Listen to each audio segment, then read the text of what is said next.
morning, everyone. Probably the bad time to be talking to you as I'm traversing over these tree roots over here, the exposed tree roots. And this tree hasn't moved. Okay, bad idea. I'm gonna sit down here.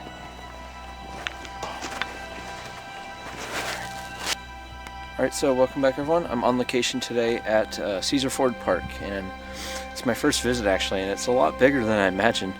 It's about 240 acres. It has fairly diverse kind of natural features, like this river flowing through it. It has horse bridle trails that I've kind of been hiking along here so far this morning. They're very, very muddy, as you can imagine. And then there's also, I think it's an 18-hole disc golf course, and which is pretty cool if you're into that. But I'm here today specifically to do photography, and I'm really trying to stick to birds today. I really like to get some more bird shots, especially in winter time, just because the foliage is practically non-existent in woodland like this, which means that it's much easier to both view and photograph different kinds of, especially woodland birds here. But there's also some smaller tracts of prairie and meadow on one side of Cesar Ford here. So I might check that out later, and yeah, we'll just see what kind of birds we see.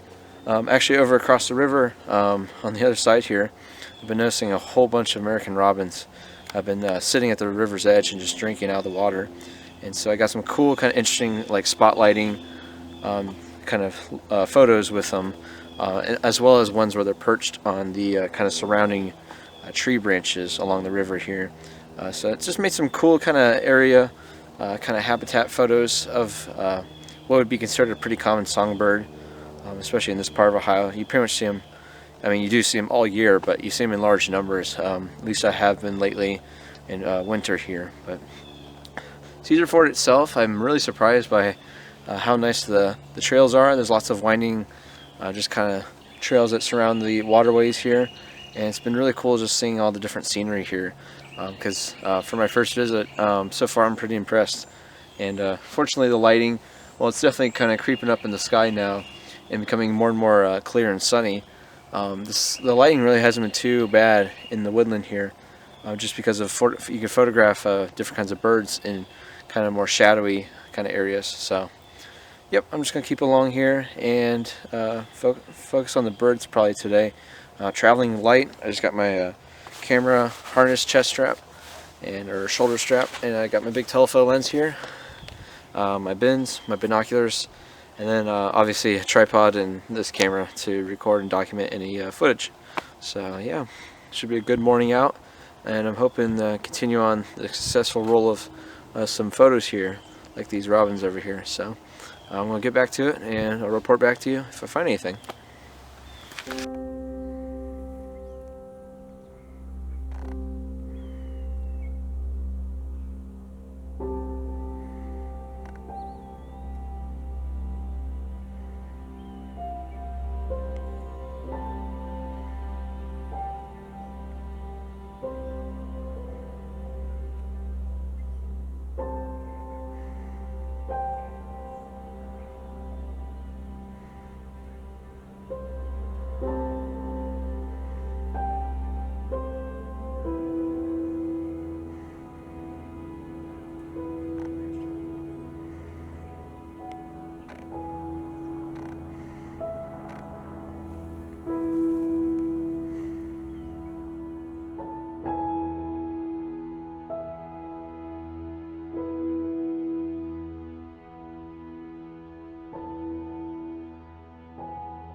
Alright, so unfortunately, it looks like the birds aren't really too much cooperating today. I haven't got too many shots of them.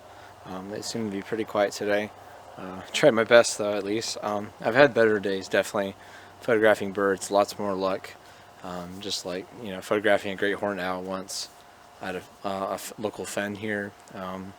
Just other different songbirds. Like I said, in spring, this place is probably a lot better, a lot more lively, I think, just with different migrants and warblers, probably orioles, just everything of that sort. So I pretty much shifted focus here. I got literally about 6 minutes until sunset, the actual sunset, but it's right over the horizon here, so as you can probably tell, I'm deeply in shadow already, and I'm trying something a little different here. Since I'm traveling light today, only got 2 lenses between the camera video lens and then my what I typically use for wildlife.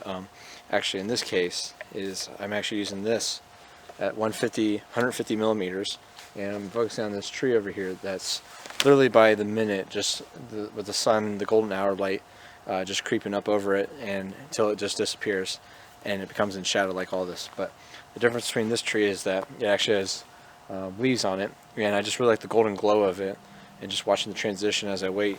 So I did 150 millimeters here, pretty much composed it vertically. Obviously that just made more sense to me, given the way the orientation of the tree is. And it's actually pretty hard at 150 mil, because that's what I had to work with this. This is like the minimum focal length for this lens, all the way up to 600. 600 would be definitely overkill in this case, but I feel like the results work pretty well. You can probably tell. I tried to experiment with it a little bit, just trying different exposures. Luckily I have image stabilization with this lens, and so I could just shoot this landscape handheld. So it's a very atypical way of shooting my landscapes. Usually I use a proper tripod and a wide angle lens, or at least a small telephoto.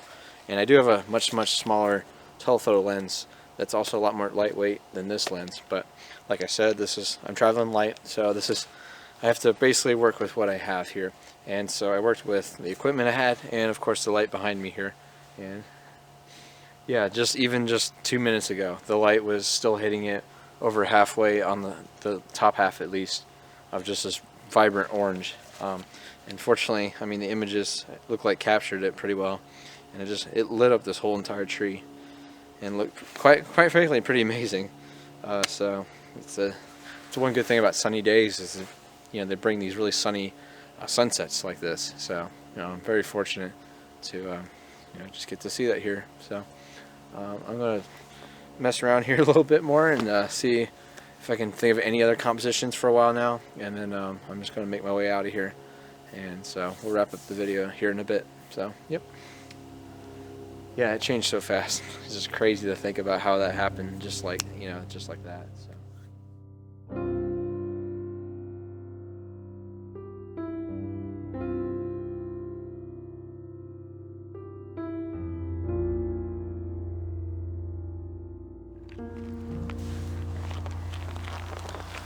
Alright guys, I'm back where I started, right here at the parking lot, and actually the entrance gates or whatever over here. But I found this is the nicest way to conclude, just because my car is right over there, so I can pack up and leave once it gets too dark. But not only that, but the sunset and all the deep, just clashing of the blue and pink in the sky I just found it from this kind of fields over here and over here. Just created the best I don't know what do you call it, a vantage point to photograph from. So I just been kind of like turning in. Each kind of corner of the sky has something different going on. Like over here, there's some deep blue. Over here, we're at the sunset over here to the west. I guess this would be south over here with the blue. Over here in the west is the more kind of the white and yellow, kind of creamy color. And then behind me here has more of a clash of the kind of in between. It has the purple and the blues going on. And then over here to the east kind of mixes that more kind of magenta violet color, as the purple and the blue kind of just intermix there in the sky. But it got real cold real fast too. So I've just been focusing on landscapes in this case. I haven't seen any kind of owls or any kind of nighttime birds. Unfortunately, that would be out this time of year.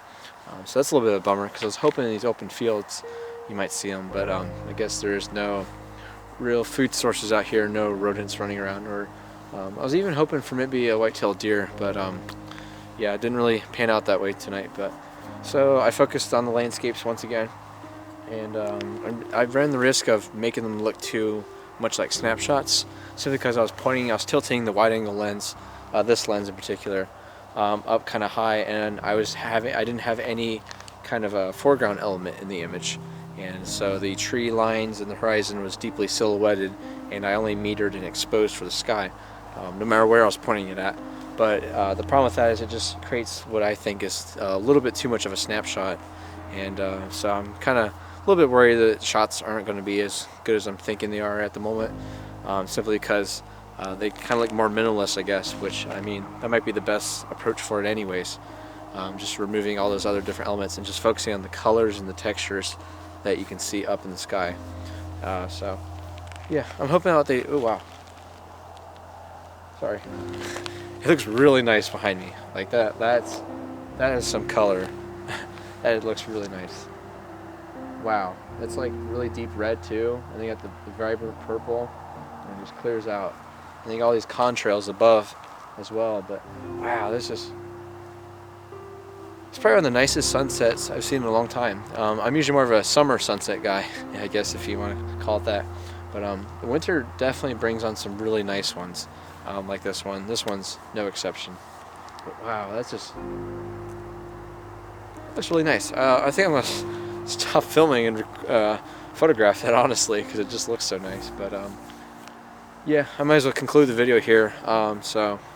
Unfortunately, so today. Tried to focus on some birds. I saw many of them. I counted about 20 species. Saw pretty common ones that you'd see for their habitat. Nothing too out of the ordinary, at least for this time of year and season. And I didn't get too many images of them, unfortunately. So my birding days are very much more, because they're on their own schedule, so it's kind of harder to really anticipate them. So if they're going to be more active, or if I'm just going to find them in the right spots that I'm thinking they'd be at, or where to look for, and yada yada. But this has also been my first visit here, so cut me some slack there, I guess. Even though I did some research beforehand about eBird reports and location, the data from over the years of this place, which there isn't much, but it's worth something. So yeah, and then I focused on some landscapes here with the golden hour and the sunset, and I feel like that really worked in my favor, especially that tree image that I just got a little bit ago. So yeah, that'd be it, guys. Thank you so much for watching. This has been Caesar Ford Park, and until next time, guys, make sure to get out there. Thank you.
Maybe that just comes with time, learning more about birds, the locations, just the lighting and how it all works, with just everything in tandem there, and just how to make the best photograph possible.